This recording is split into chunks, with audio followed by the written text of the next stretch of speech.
Vamos.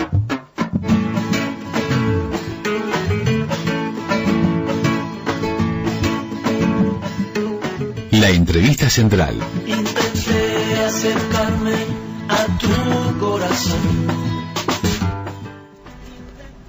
Vamos a darle los buenos días a quien nos acompaña en la entrevista central, un pedido que le hicimos el pasado jueves. Se trata de Ana Agostino, de la Defensoría del Vecino, y que hoy vamos a intentar recorrer en esta charla con Ana todo lo que tiene que ver cuáles son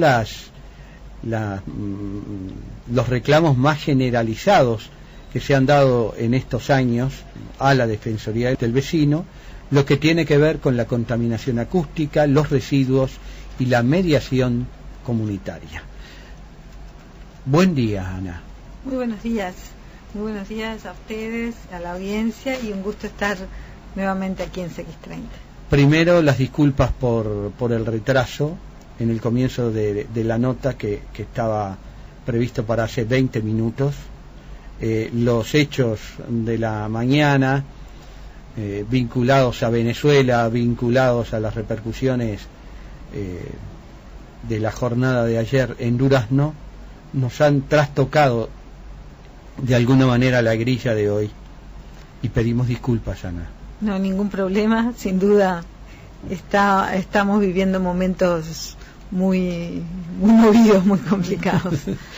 Bien, pero bueno, vamos a iniciar esta charla, vamos a hacer el informativo de las 9 y vamos a volver aquí.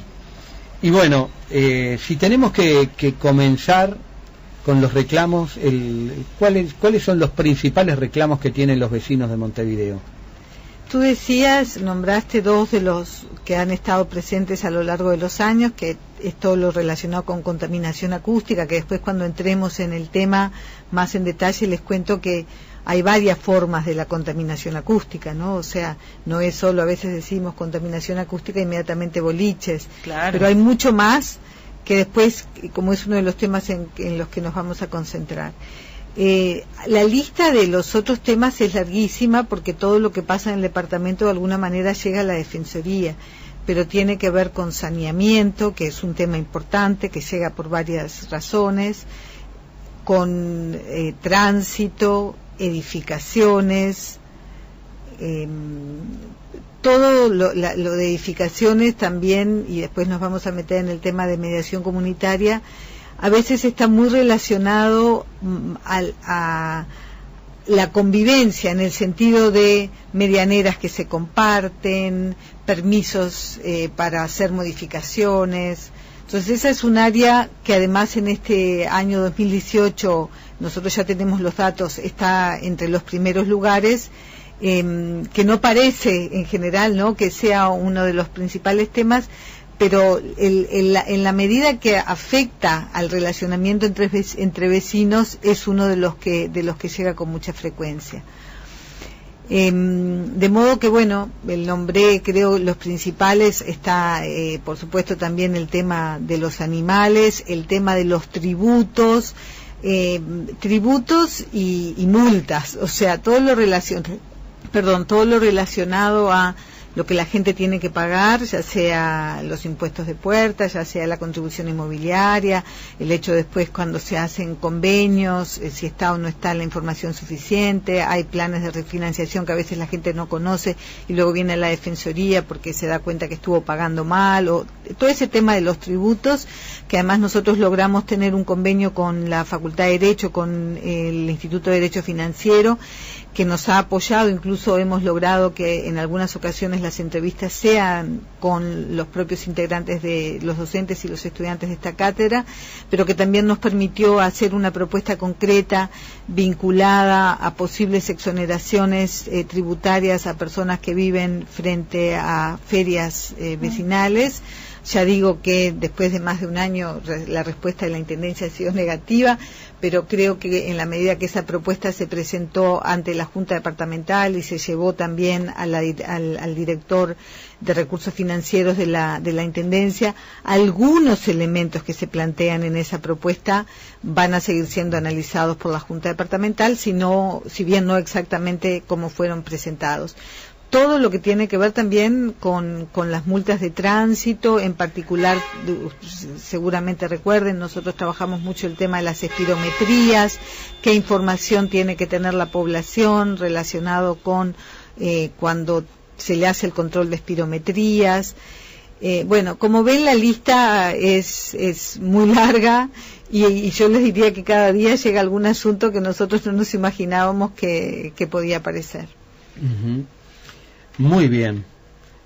Visto este panorama general, entonces, cuando se reclama por contaminación acústica, ¿qué es lo que se reclama? Ahí hay como una distinción bien grande entre lo que pueden ser los ruidos asociados al esparcimiento y los que tienen que ver con trabajo. Son como las dos grandes categorías, ¿no? Por un lado, se generan molestias en el entorno de, por ejemplo, lugares de esparcimiento nocturno, los famosos boliches, y todo lo que la Defensoría trabajó en la conceptualización del ruido social. Muchas veces el problema no está adentro del local, no está dentro del boliche, porque de hecho hay normativa que implica que si hay música en vivo o si la música está por encima de los 60 decibeles, el local comercial tiene que presentar un plan acústico, si no, no puede tener música en vivo. De manera que es fácil controlar y es fácil también medir si efectivamente el ruido que sale de un local supera esos decibeles. Lo que comenzó como realmente un tema de preocupación fue el ruido social, es decir, la acumulación de las personas en la puerta de los locales hasta altas horas de la madrugada. Que ahí la Defensoría realmente trabajó muchísimo, haciendo una serie de recomendaciones que finalmente culminaron en el decreto que se aprobó en el año 2018 por parte de la Junta. ¿Qué recomendó la Defensoría? Bueno, la Defensoría recomendó, primero que nada, un tema vinculado a los horarios, la posibilidad de que, por ejemplo, los entarimados, las sillas que se ponen afuera, no se autorice en el caso de que, por ejemplo, haya mesas donde se sirve comida, o que eso solo pueda hacer hasta determinada hora, que no se permita salir con vasos de vidrio, y también que no se permita la acumulación en la puerta de los locales, que se categoricen los locales, porque no es lo mismo un restaurante, que muchas veces simplemente se registran y piden autorización para un restaurante, que un boliche, un bailable, etcétera. El nuevo decreto reconoce una serie de categorías. También se establecieron los horarios. Nosotros algo que recomendamos y que esa parte no fue incorporada en el decreto, era la anuencia de los vecinos linderos para la aprobación de permisos de locales que funcionan hasta altas horas, ¿no? Pero lo que sí se logró, que además en el decreto ya decía, en el digesto departamental, en el capítulo de ruidos molestos, que será solidariamente responsable quien colabore en la generación de ese ruido. Pero en la discusión, digamos, cuando se estaba tratando de encontrar una solución al tema del ruido social, los dueños de los boliches decían: yo no tengo nada que ver si alguien está en la vereda y está conversando. Y nosotros planteamos, no es así, o sea, si alguien sale de noche y va a un bar y compra la bebida y se queda en la puerta, hay una responsabilidad solidaria, como dice el digesto, pero también la Intendencia planteaba que no tenía mecanismos para exigir el control por parte de los locales comerciales. Y esto cambió tanto que incluso algunos, sobre todo jóvenes, que abrían boliches, o en más de una ocasión vinieron a la Defensoría, apenas abrieron el boliche, para decir, bueno, ¿qué podemos hacer para tener un buen vínculo con los vecinos, ¿no? O sea, sin duda que las dos partes pueden hacer mucho, o sea, quienes van y que, bueno, se se arma un grupo espontáneo y son las 3 de la mañana y se instalan abajo una ventana y no se mueven, bueno, realmente eso es un problema, porque la persona que vive en esa ventana no va a dormir, le va a costar ir a trabajar al día siguiente, etcétera. Pero también de parte de los dueños de los boliches que arman sus locales de tal manera que la capacidad que tienen autorizada pueda realmente estar adentro del boliche. Nosotros veíamos algunos locales con capacidad para 20 que durante las noches tenían 100, 200 personas. Obviamente que esas personas se van a acumular afuera, ¿no?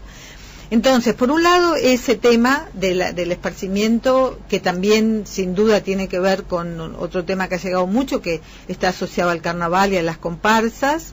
Ustedes recordarán que en algún momento, o sea, algunos de los locales de carnaval que eran abiertos y que estaban en la cercanía de lugares residenciales, no pudieron continuar. A veces hay como una discusión, bueno, no, pero el carnaval, ¿cómo se puede realmente cerrar un local de carnaval, no? Y por otro lado está la población que vive en ese entorno, que durante 2 meses no duerme, literalmente, ¿no? Y yo creo que acá hay uno de los desafíos importantes, que es lo que se ha trabajado, que tiene que ver con el respeto de la diversidad de derechos que confluyen en el espacio público, que confluyen en una ciudad y que requieren un apoyo de un marco normativo que permita precisamente regular la convivencia, pero que también requiere de la voluntad de las partes, ¿no? Entonces, en este momento, por ejemplo, nosotros estamos trabajando con la Dirección de Cultura de la Intendencia, en particular con el área de eventos, y con los propios interesados, vecinos y la asociación de comparsas, exactamente, para poder regular el espacio, y que eso además va a redundar en una herramienta que se puede usar a nivel turístico, porque la idea es tener un mapeo de todas las comparsas de Montevideo, distribuirlas de manera que no se dé lo que se está dando en algunas zonas donde hay 4 o 5 comparsas que salen de la misma esquina, por lo tanto la gente que vive ahí tiene de lunes a domingo comparsas hasta altas horas de la noche abajo de su ventana, que salen de ahí y vuelven ahí, ¿no? Entonces ahí hay un proceso interesante, como les decía, con todos estos actores, tratando de, por un lado, ver qué zonas de Montevideo tienen una alta concentración, qué lugares se pueden estimular para que las comparsas vayan a esos espacios, y también con normativa que implique que las comparsas tienen que terminar su ensayo a determinada hora, que por ejemplo no pueden, una vez que se termina, que eso es lo que ocurre a veces, ¿no?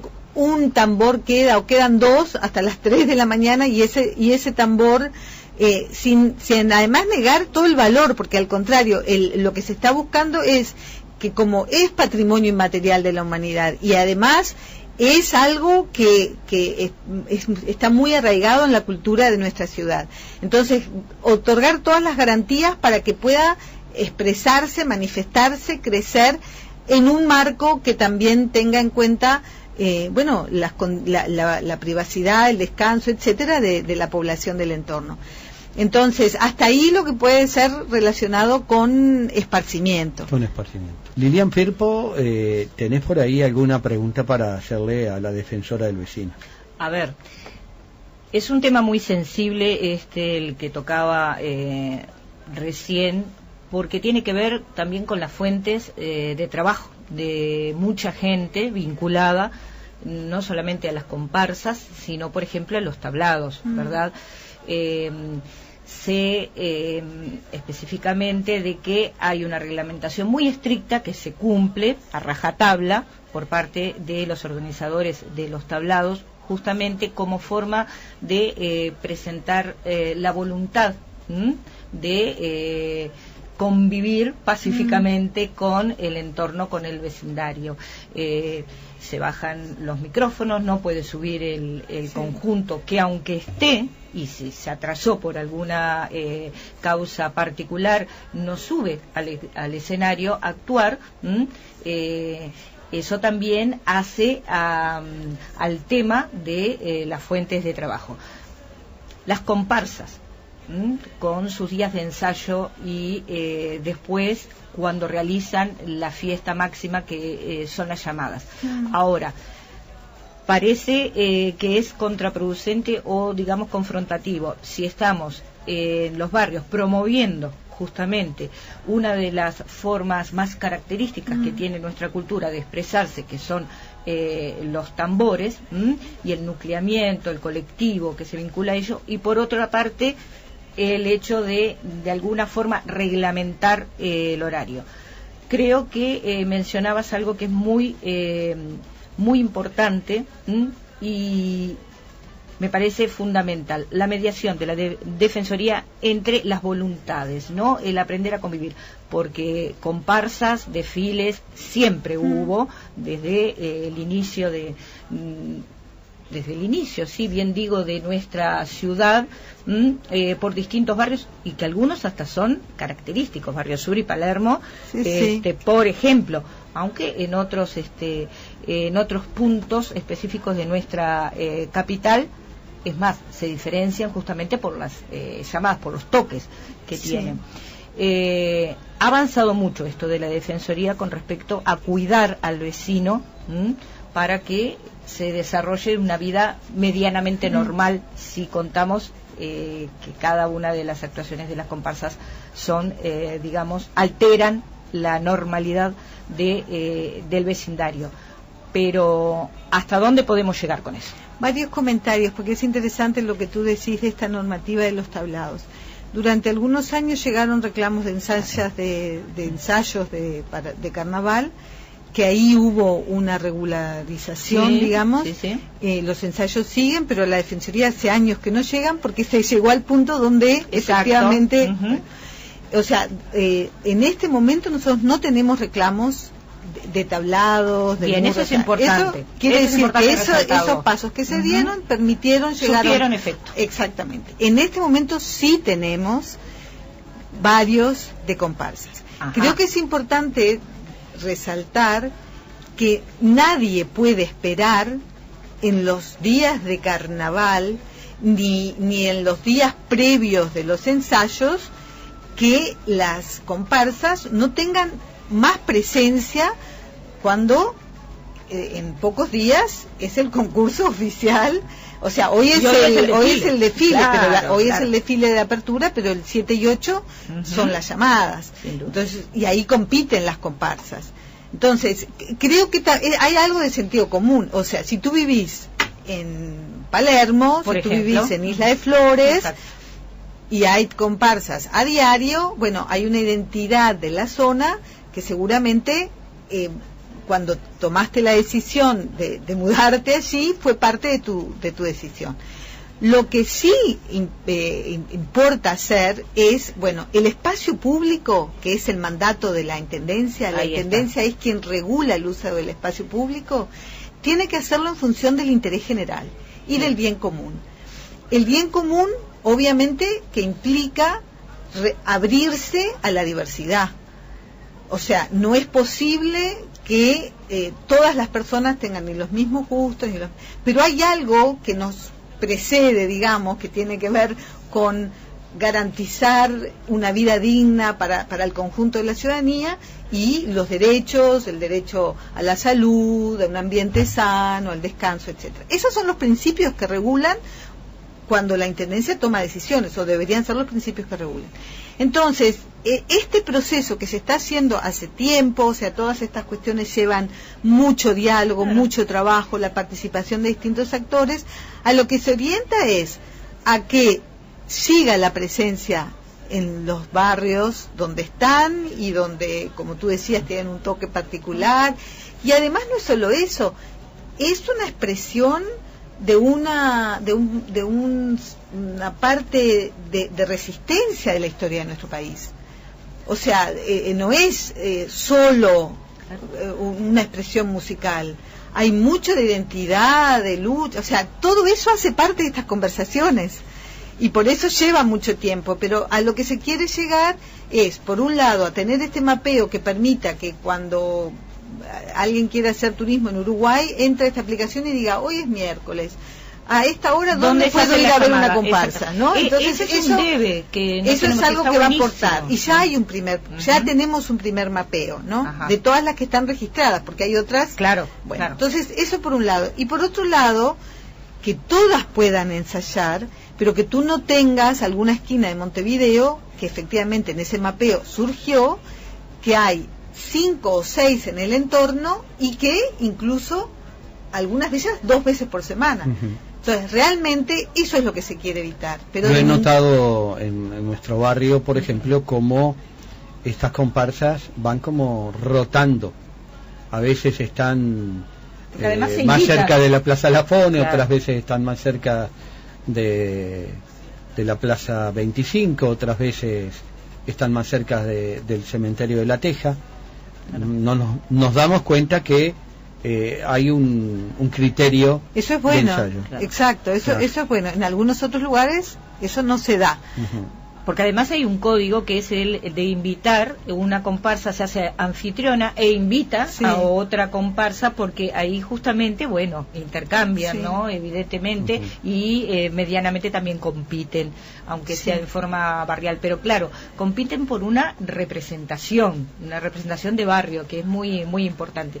Pero me parece fundamental esto de destacar el hecho de que la culminación de ese proceso que se comenzó conversando con los vecinos, que fue muy confrontativo, porque tengo que ponerle nombre. Por ejemplo, cuando era el tablado de Muño allí en Luis Alberto de Herrera, o sea, el Albatros, que siempre tenía conflicto con una casa lindera que, bueno, le molestaba al vecino que recién había comprado y que, bueno, parece que no tenía claro cuáles eran estos criterios, y bueno, hasta que se terminó, esto se fue alargando, bueno, en conflictos varios, y él se terminó alejando de esa zona, ¿verdad?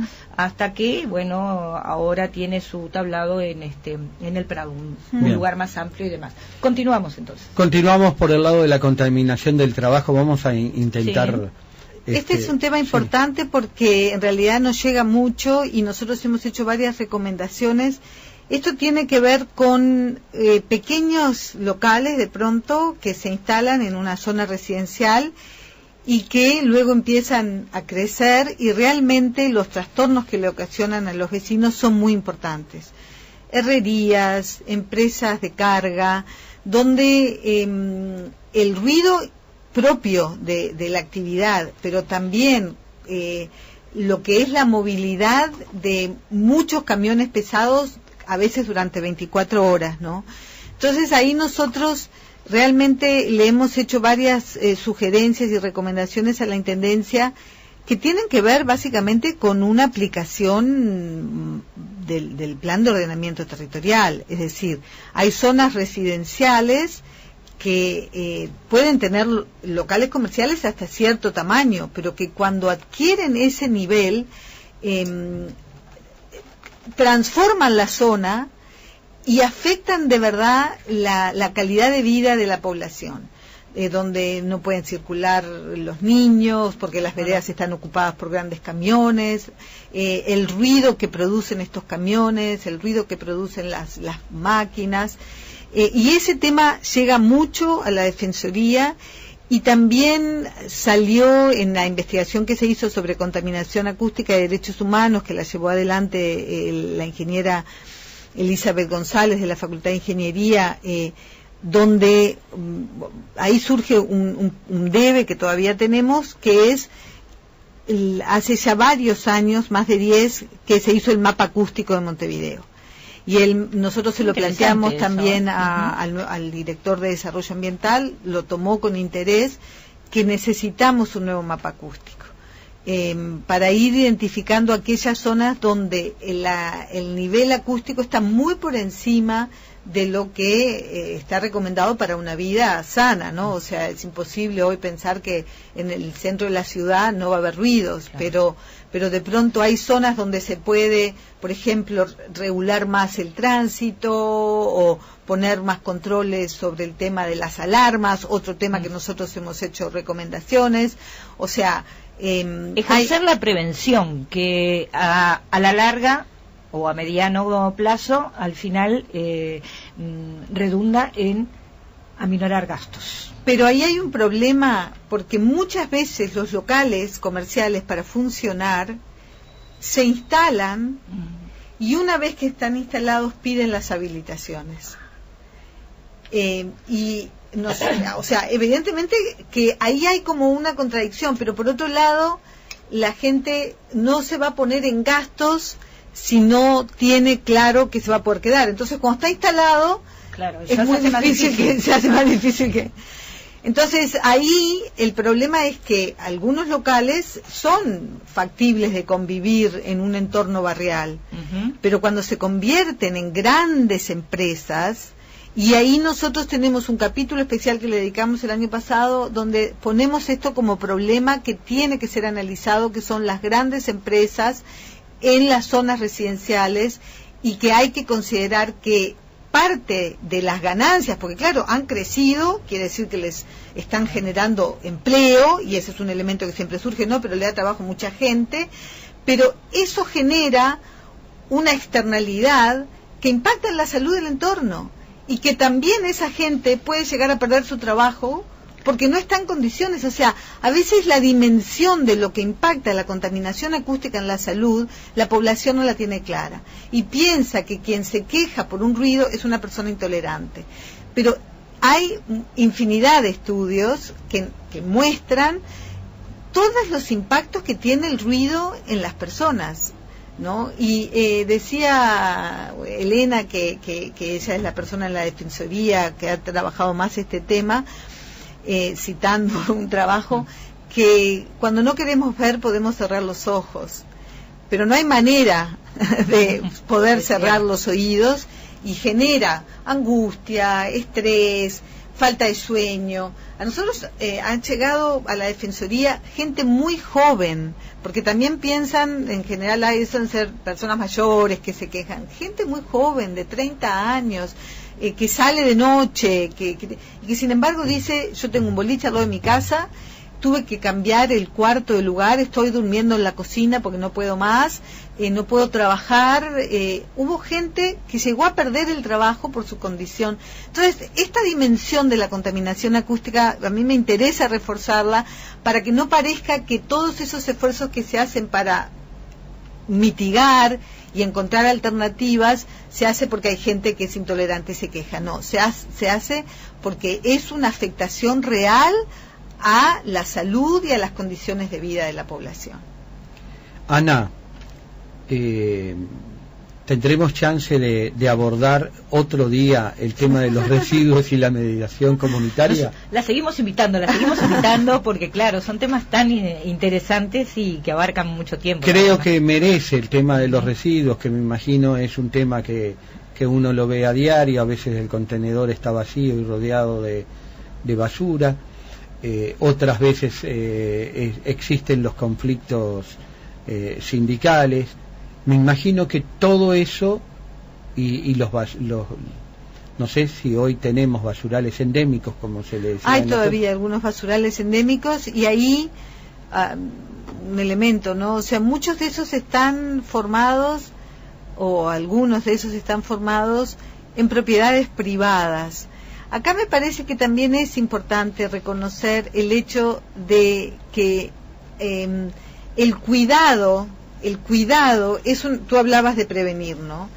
Cómo el concepto de que tenemos que cuidar nuestro entorno es un elemento fundamental para poder tener de verdad una ciudad más limpia, sin hablar obviamente de lo que son las responsabilidades de la intendencia, de la recolección de residuos, etcétera. Pero el hábito de mantener la ciudad, de estar en una parada del ómnibus y cuidar esa parada y no tirar, y lamentablemente muchos de los basurales se forman incluso a veces hasta con escombros de obra. Entonces, cómo transformar esas conductas me parece que es un gran desafío. Hay cuestiones muchas más concretas que nosotros hemos recomendado, te digo, por ejemplo, para no irme sin dar esta información de un logro de la Defensoría, porque la gente se queja mucho de los contenedores, ¿no? Cuando tiene el contenedor en la puerta de su casa y que pide que lo roten. Y nosotros siempre hacíamos, en algunos casos, bueno, recomendar que se trasladara, o porque ahí vivían personas con alguna enfermedad, o por lo que fuere. Pero lo que se logró fue que la Intendencia finalmente instalara un plan de rotación de contenedores. Esto comenzó recién en el 2018, nosotros veníamos haciendo recomendaciones desde hace años, y esto implica que todos los contenedores del departamento cada 3 años se rotan, que es muy importante, porque para la persona que tiene un contenedor en la puerta de su casa, ya sabe que no va a estar ahí eternamente, que no va a tener que decir, bueno, voy a ver cómo logro que lo muevan, o algunas personas incluso que hasta lo mueven ellas solas y después tienen los otros, hacen el reclamo y tiene la Intendencia y le vuelve a colocar. Pero el hecho de que se haya aceptado esta recomendación de la Defensoría y se haya puesto en marcha un plan de rotación de contenedores, nosotros creemos que es muy importante y es una respuesta a lo que la población esperaba. Bien. Lo acordamos al cierre de esta nota, pero te vamos a invitar otra vez para que estés con nosotros. ¿Puede ser? Un gusto, claro, porque queda el tema sobre todo de mediación comunitaria. Ahí está. Ana Agostino, de Defensoría del Vecino, en esta interesante charla, donde estoy seguro, y vamos a habilitarlo para la próxima visita, que también ustedes, usuarios de la radio, puedan preguntar y opinar. Y una mínima, el teléfono de la Defensoría, 0800 1616.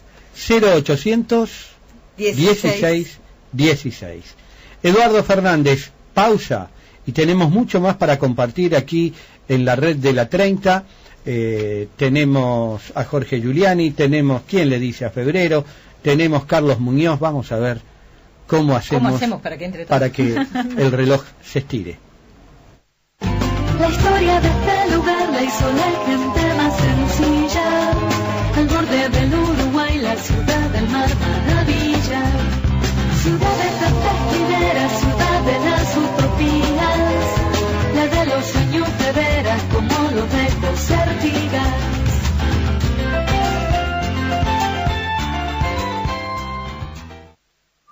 Hola, y si aprovechás la tanda para hacer la listita de compras, vos te ordenás y en El Dorado te esperamos con todo lo que necesitas con buenos precios. Contá con nosotros, nada nos gusta más que ser parte de tu familia y hacer tu vida más fácil.